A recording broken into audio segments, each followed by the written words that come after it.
By the end of this story, you'll understand why the strongest people are the hardest ones to help, and why being helped, when you finally allow it, can feel like putting down a weight you forgot you were carrying. Her name was Vera Voss. She had built her seamstress shop with her own two hands, not hired built, not helped built, but her hands on every board, her savings in every nail. The town of Callow Springs knew this. The town respected it the way people respect things they couldn't have done themselves. They brought her their mending, and their wedding dresses, and their grief-worn Sunday coats, and she fixed everyone without complaint or sentiment. She charged a fair price. She didn't make conversation. She didn't attend the socials. She didn't need anything from anybody. And she had made that very clear over 12 years without ever saying it aloud. It was January of 1884. The kind of January that pressed itself against the windows and stayed. Inside her shop, Vera worked by firelight and lamp. The coal in the stove cost money, so she banked it low. She ran warm from the work itself, from the precision of it, from the way a difficult seam required her entire mind and left no room for anything else. Her tools hung on the wall in order of size. Her fabric bolts were sorted by weight. The ledger on the corner shelf recorded every transaction in her careful, narrow hand. Nothing in that room was accidental. Nothing in that room was soft. Behind her workbench, a door led to her private quarters at the back. It was locked. It was always locked. She had locked it years ago and kept locking it the way you keep locking a thing until the locking becomes the thing itself, and you no longer remember what you were originally keeping out. A measuring tape coiled on the table beside her like a question no one had thought to ask. She was piecing a collar repair when the frost on the front window caught the late afternoon light and turned briefly, beautifully gold. She did not look up. She had learned not to pay attention to the things that passed. The shop was quiet the way her life was quiet completely, and by design. She didn't know that in 3 weeks. That quietness would feel different to her, not lesser, not broken, just different. The way a room feels different when you realize it has a window you'd never thought to open. Now, I want to tell you something about Vera Voss. She wasn't cold. She'd been warm. Once. She just hadn't been warm in a long time. And then one Thursday in late January, a man knocked on her door with $1 and an apology. That, if I'm being honest with you, is where this story really begins. Elias Good had rehearsed the conversation twice on the walk into town. He'd practiced it while breaking ice in the horse trough before sunup, and again while his daughter ate her oats in silence across the table. He told himself to be direct, not to apologize before he'd even asked, to say what was needed and let the woman decide without making her feel obligated. He forgot all 3 things the moment he knocked. The seamstress opened the door and looked at him. She didn't say anything. She had the look of a person who had heard a great many requests and found most of them unimpressive. He took his hat off.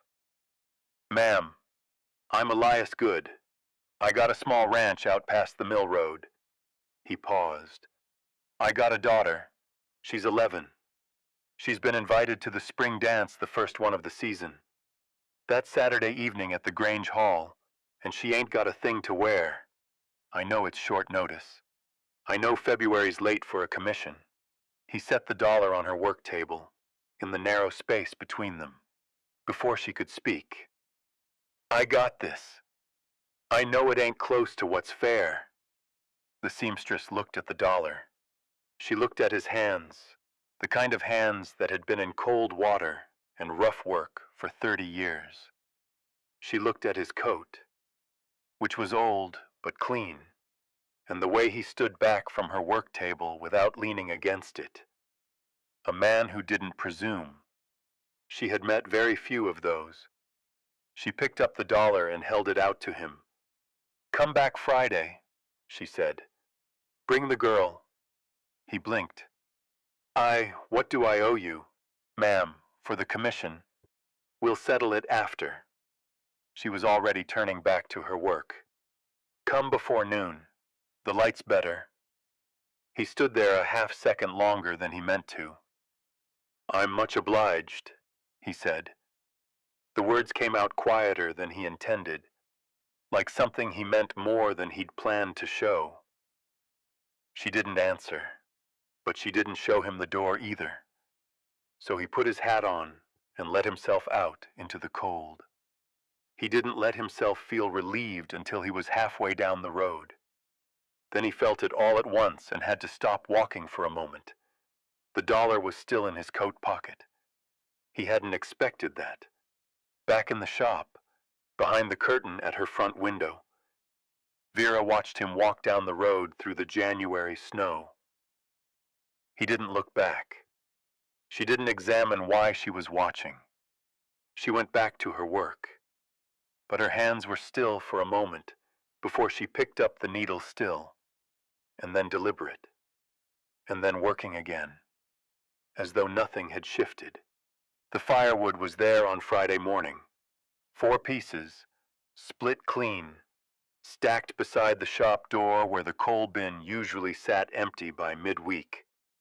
Vera found it when she went to draw water from the well before the sun was properly up.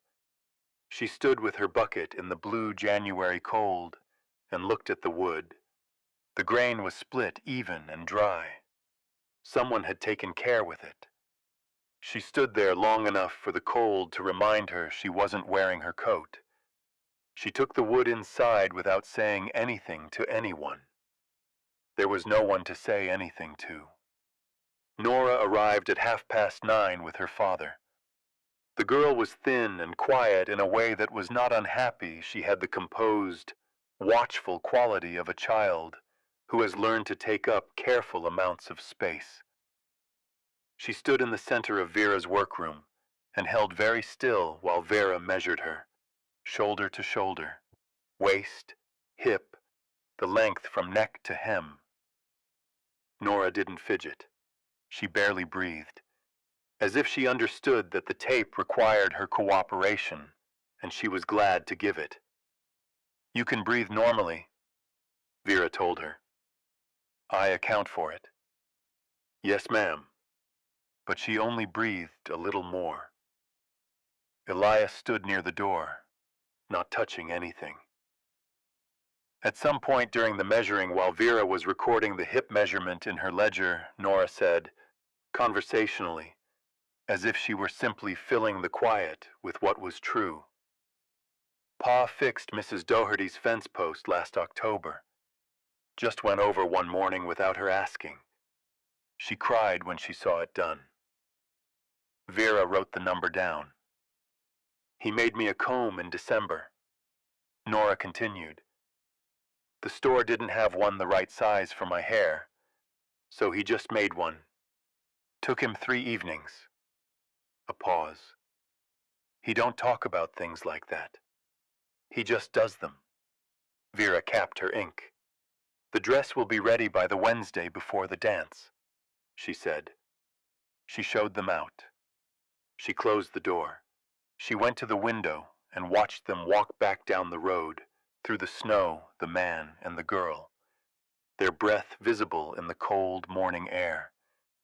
The gap between them was exactly the width of a held hand that neither had thought to reach for. She stood there until they turned at the mill road and were gone. She did not pick up the fabric for a long time after that. She stood at her work table with her hands resting on the cloth, not pressing, not measuring, just resting. The way hands rest when the mind is somewhere else entirely. Outside, the January light stayed flat and cold and without promise. Her light, down the road, stayed on later than usual. She didn't notice it herself. Elias did, walking back in the early dark with Nora's hand in his. He noticed the crack in her front window on the walk home from the second fitting. It was the kind of crack that starts at a corner and travels slow, not dangerous yet. But getting there, come the next hard freeze, it would go through. He'd seen it both times he'd been to her shop and had not said anything, because a man doesn't comment on a woman's property like it's his business to notice. But he thought about it that evening while splitting wood by lamplight. He thought about the mended coat on the peg inside her door. He thought about the coal banked low. The next morning, before the town was awake, he replaced the glass. He had a spare pane in the barn from when the wind took out his own workshop window 2 winters back. He carried it into town wrapped in burlap, set it in the frame while the ice was still hard on the road, and was gone before the bakery lit its first lamp. At the second fitting, he stood near the door again and said nothing about it. Nora was in the curtained corner being fit for the bodice. Vera moved around her with pins between her fingers, placing each one with a precision that reminded Elias of the way a careful man drives a fence post, no wasted motion, nothing done twice. "You made your curtains yourself," Nora said. It was not quite a question. "I did. I want to learn to sew someday." A pause. "Pa says learning a trade is more useful than—" "Hold still," Vera said. "The bodice won't sit right if you're moving." Nora went still, but Vera's hands slowed, not stopped, just slowed for exactly 3 seconds. Elias, watching from near the door, noticed it. He said nothing about that either. After the fitting, walking home through the late afternoon snow with Nora's hand in his, he said, "She's good at her work." "She's the best," Nora said simply. "Everyone says so." That night, Vera found the new glass in her window. She stood in front of it in the lamplight and ran one finger along the new edge where it met the frame fit cleanly, chinked proper against the weather. She thought about going to his door the next morning, saying it plainly, saying it wasn't necessary. She thought about it. She left the front door unlocked the next morning when she went to the well. She told herself it was the hinges they'd been stiff, and she'd been meaning to address it. She told herself this with some confidence. Now, you'd think she'd have knocked on his door to say it wasn't necessary. She began the dress on a Sunday evening. She had laid out the fabric 3 times before she cut a deep blue wool chalice, softer than anything a child on a modest ranch had likely worn against her skin. She'd had it 2 years, waiting for the right commission. She told herself this was simply the appropriate use of good material. By the end of the first night, she knew the dress was more than she'd promised. She kept going. She worked by lamplight with the fire built up from the wood. He'd split his wood burning in her stove, which she noticed and filed away without comment. The blue chalice came together slowly, the way good work does, the way you can't rush the gathering of something true into shape. On the second night, she thought about Nora holding her breath during the fitting, the careful, practiced stillness of a girl who had decided sometime in her 11 years that being easy to accommodate was a form of kindness to the people she loved. Vera recognized it. She had been exactly that girl.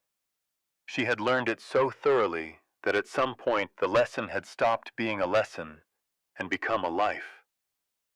She didn't follow the recognition to its conclusion.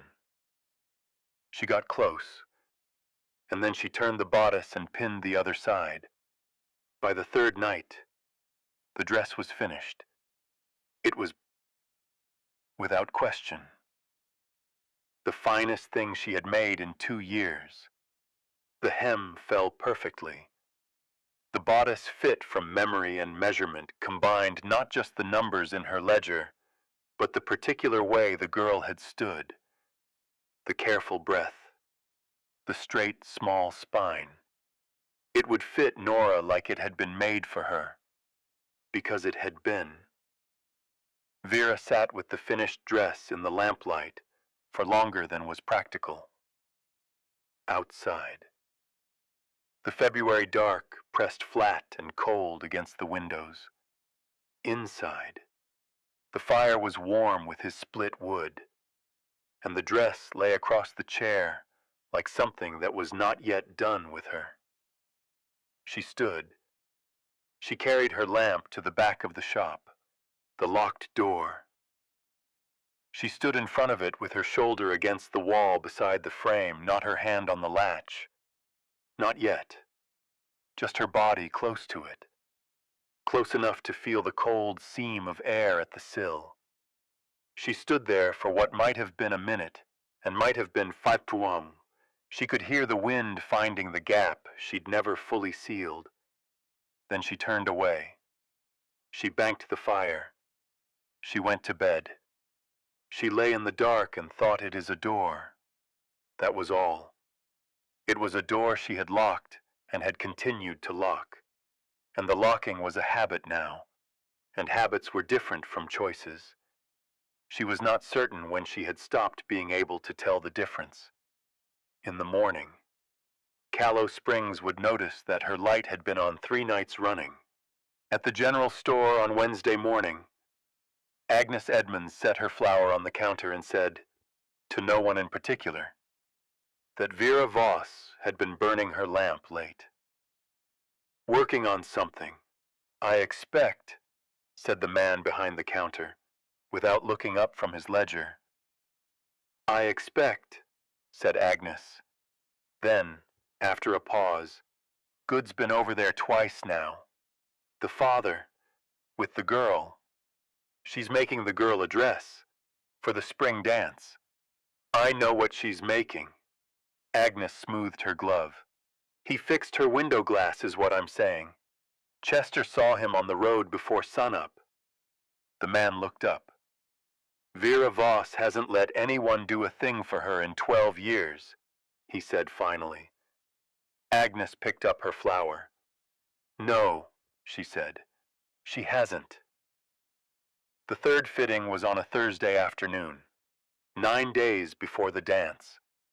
Vera brought out the dress from the back room and laid it over the fitting chair. Nora saw it and went absolutely still, not the careful, accommodating stillness of the measuring session, but the stillness of genuine shock. Her eyes went wide.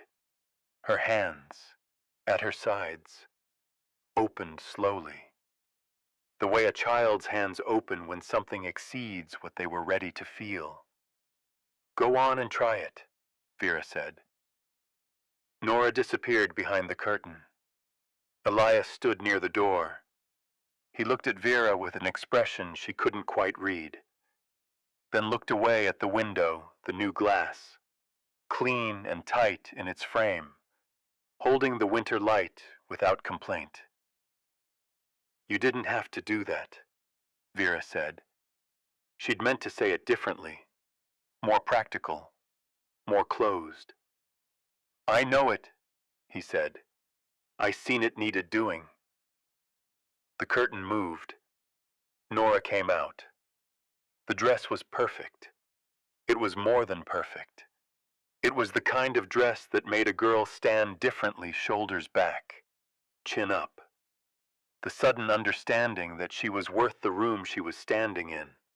Nora looked at herself in the small mirror and didn't say anything for a long time.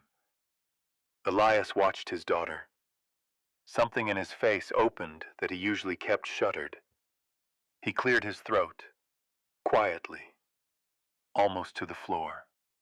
The dance was the first thing she's asked for since her mother died. First thing in 2 years. He said it simply. The way you say a thing you have carried a long time and need to set down for just a moment. Then he straightened. He said no more about it. Vera looked at the dress on the girl. She looked at the man near the door, the way he'd already closed back up. You can sit, she said to him, while I check the hem. 2 words. He sat. The silence that followed had weight and temperature. It was the most comfortable silence either of them had been inside in years. When he left with Nora an hour later, Vera stood at her work table and thought about the sentence he had said the first thing she'd asked for, and found she could not stop thinking about it. The way you cannot stop pressing a bruise once you've found it. Not because it hurts exactly, but because it reminds you that you're still there.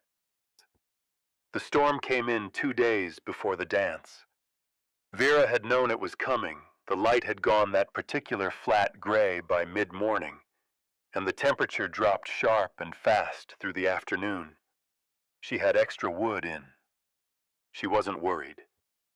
What she hadn't accounted for was Elias arriving to collect the dress at 4 o'clock, when the snow was already coming sideways off the mountains. He knocked. She let him in. The dress was wrapped in cloth on the work table. Ready. She handed it to him, and he thanked her, and she said it was fine. And they both looked at the window where the snow was building fast against the glass. The road back to the mill ranch was 2 miles. Already the light was failing. You'll want to wait it out, she said. She said it quickly, before she could make it deliberate. I don't want to be a trouble to you, ma'am. The road's closed. A pause. It's not a favor. It's practical. He looked at her steadily. All right, he said. Much obliged. She built the fire up. She made coffee strong enough to float a horseshoe, and he drank it without complaint. They sat on opposite sides of the room, him in the chair near the wall, the wrapped dress on the table between them like a patient witness. For a while they said nothing. The storm pressed at the windows and the fire talked in the stove, and outside the world reduced itself to the circle of light visible from one small building in one small Colorado town. It was enough room. It was more room than either of them had allowed themselves in a long time. Then, because silence between 2 careful people eventually requires one of them to take a risk, she said, How long were you married? 8 years, he said. She died of fever in the autumn of '81. Nora was 9.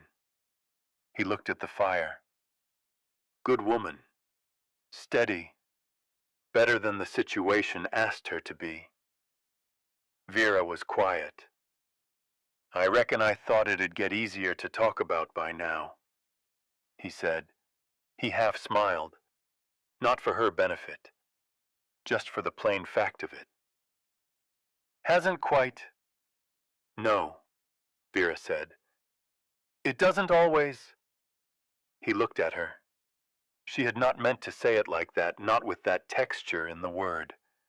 That specific weight of someone who also knows. I came out here from Ohio, she said, before she could stop herself. In '72, there was a man I was going to marry. He took ill on the crossing. She said it to the fire. The way you say a thing, when saying it to a person, feels like too much.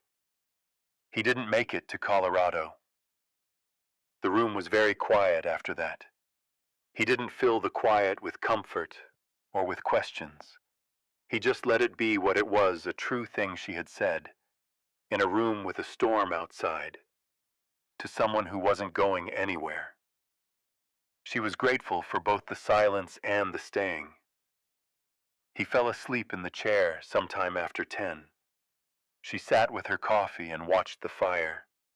She thought about the dress on the table, about Nora's face in the mirror, about a man who got up before the rooster when a calf was sick, who replaced a window pane in the dark without wanting credit, who said the hardest sentence he had the first thing she'd asked for and then moved on without asking for anything in return.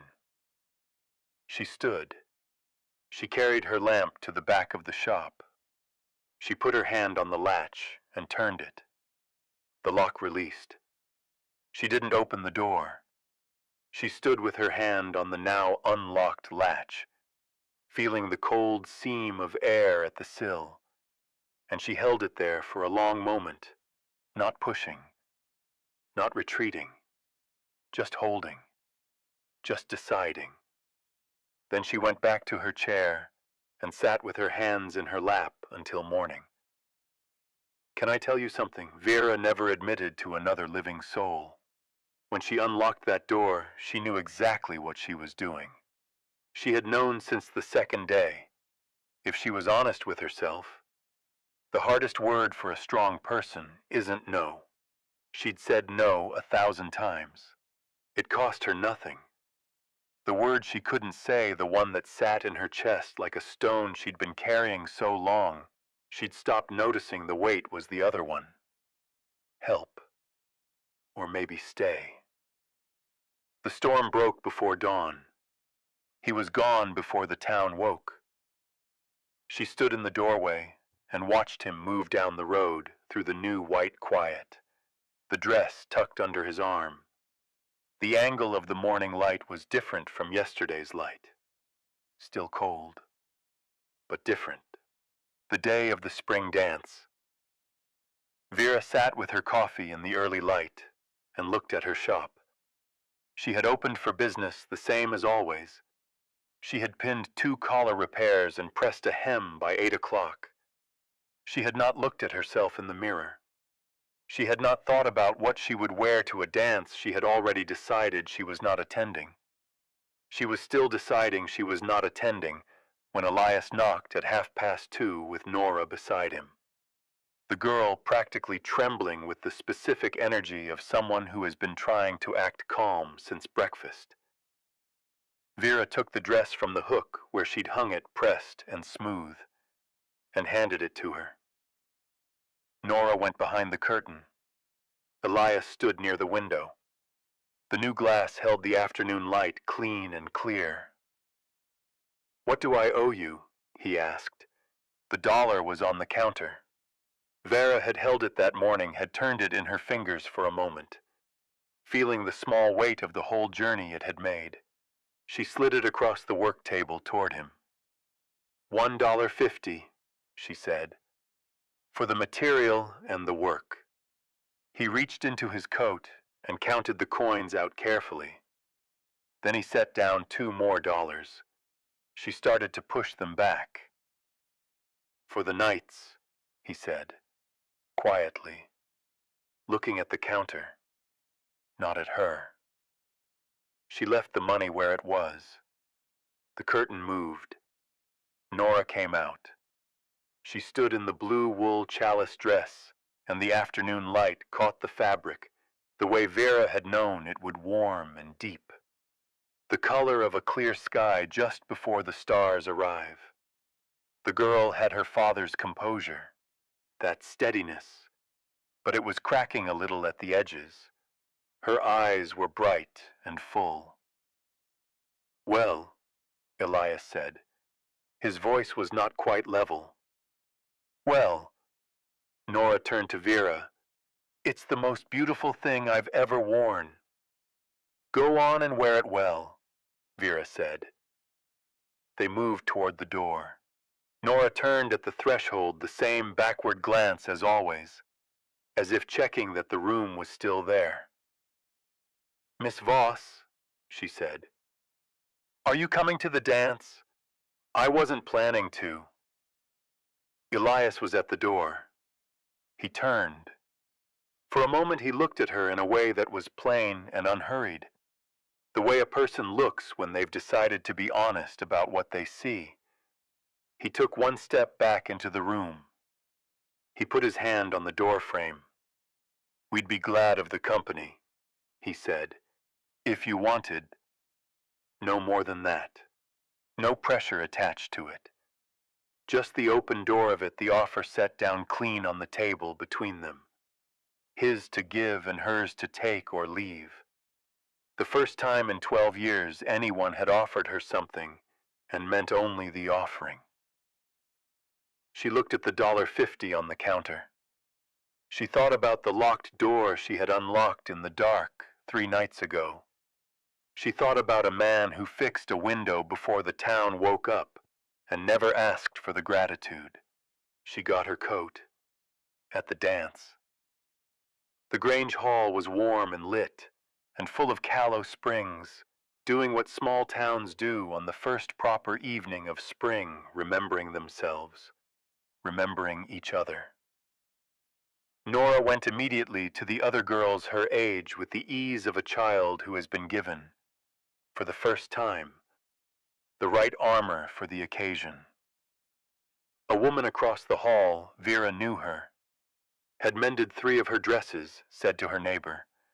"Just loud enough, she always comes alone, doesn't she? The seamstress." Elias stepped to Vera's side, not between her and the room, beside her, level, his arm not touching hers, but close enough that she felt the warmth of it. He didn't speak. He didn't need to. He was simply there. The way he was simply there, no announcement, no performance. The same man who split wood in the dark and put it beside someone's door and walked away. Vera looked across the hall with a calm, clear steadiness that said everything that needed saying. Then she turned back to the floor where Nora was dancing. "She's got her mother's feet," Elias said, after a moment. "She's got your spine," Vera said. He laughed quiet, genuine, surprised out of him by it. The sound filled something in the room she hadn't known was empty. 3 weeks later, on the 14th of March. The wildflowers came up along the east fence. Not many, just a scatter of them. Yellow and small. The kind that arrive first and don't care if there's still snow on the peaks. Vera saw them through the window while she was opening the shop for the morning, and she stood there with her hand on the shutter and just looked at them for a moment. The shop windows were open for the first time since October. The warm rain had come through the night, and everything outside smelled like the start of something, the mud on the road, the wet wood of the porch rail, the clean, particular smell of Colorado when it finally remembers how to be warm. Spring had come the way good things come, not all at once, not announced. Just present one morning when you went to the window. Elias had come by about a shelf. She had mentioned it once, in passing. The week before that the shelf in her back room had developed a lean that was becoming inconvenient. She had not asked him to come. She had mentioned it the way you say a thing to someone and realize, only after the words are out, that you meant it as something more than information. He fixed the shelf in under an hour. She had made supper for 2. They ate at the work table with the window open and the evening coming in cool and soft. He told her about the south pasture, how the grass was already coming back after a hard winter. She told him about the Heller girl's wedding commission, the lace she was considering, the problem with the bodice, and he listened the way he always listened, fully, without interrupting, as though what she said was worth the whole of his attention, not performing interest, actually interested. When the meal was done, neither of them invented a reason for him to leave. They stood at the basin together and washed the supper dishes, the water warm and soapy, the last of the daylight going amber through the window above the back shelf. He handed her a plate, and their hands met in the water, the ordinary, unhurried collision of two people who have stopped pretending they don't want to be in the same space, and neither of them pulled back. She laughed. He'd said something dry about the soap, something small and understated the way he was small and understated. And the laugh came from a place in her chest she'd forgotten was there. It came out real and full and unguarded, and she didn't try to moderate it. He looked at her when she laughed, the way a person looks at something they've been watching for a long time and are finally allowed to see clearly.